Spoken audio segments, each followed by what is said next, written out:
All right, guys. So Teofimo Lopez said if he can defeat Lomachenko, he wants to fight Josh Taylor or Ramirez next. Whoever wins out of those two. What does this tell you? One, he's not looking at staying at lightweight. He's looking to move up. So he's trying to become a junior welterweight. So that tells you that he's probably more than likely done what a lot of people have been saying he's been doing and outgrown the division. I will say this, I do not hold it against him if he moves up. He doesn't need to defend the titles if he beats Lomachenko because he beats the best guy at lightweight. So to me, if you're moving up for harder challenges, there's no point in defending your title.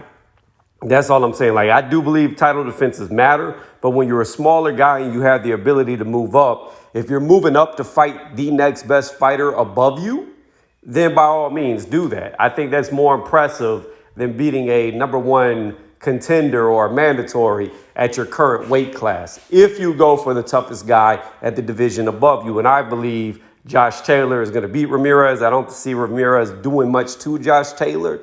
And that's going to be a hell of a fight because everything that Lomachenko is, Josh Taylor's looking to be, but with a lot more power. A lot more power. So if Teo can beat Lomachenko, then that will be the next fight. Unfortunately for Teofimo Lopez, if he does do that, he will never be undisputed, even though he should be undisputed by beating Lomachenko. But because Lomachenko vacated that WBC belt, became a franchise, he's actually not undisputed. It doesn't matter if they give him the franchise status. It's still not a real belt, and I don't qualify that as being undisputed. So he'll only have 3 out of the 4 major belts, while Devin Haney has the other WBC belt that he would need to be undisputed. So it's a shitty situation for him, especially if he's looking to move up like it seems he is. But I applaud him for being great.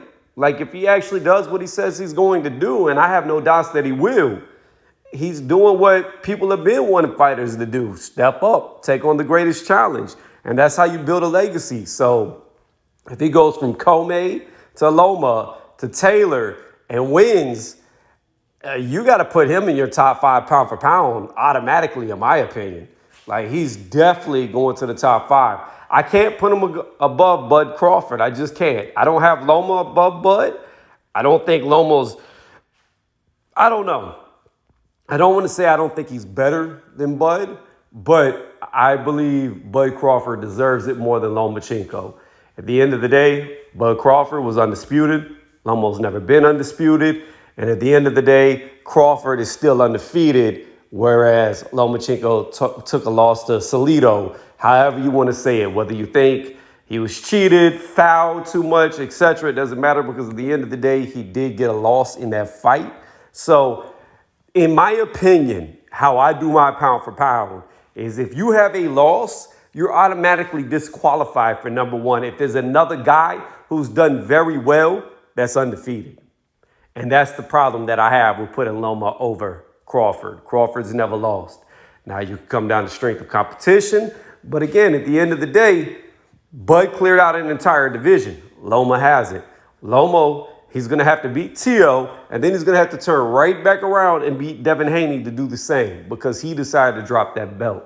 So I'm interested to see what happens in this fight because if Teofimo Lopez can do this and pull this off and beat Taylor as well, he is on a good track. And I believe he said he got up to like 160 some odd pounds. So that's a decent size for a welterweight.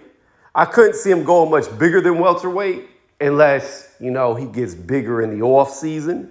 But I believe he said he was around like 160 something. So that's about the right size weight for a 147 pound fighter. You got a few guys like Earl Spence who blows up, but it's very few that are around. Most of them are around like 160 to 170 when they're not fighting at 147. So again, I think he's big enough to move up to welterweight if he can beat Josh Taylor, especially if he knocks Josh Taylor out. I don't even see a reason to stay at junior welter. He might as well just go ahead and move it on up to welterweight. So let me know what y'all think. Do y'all think this is a smart move by Teo? If he beats Loma to move up, fight Taylor, I'm going to say Taylor because Ramirez stands no chance. Sorry, Ramirez fans, but your boy stands no chance. Josh Taylor's going to make easy work of him. So do y'all think it's smart for him just to jump up, go for the best guy above him?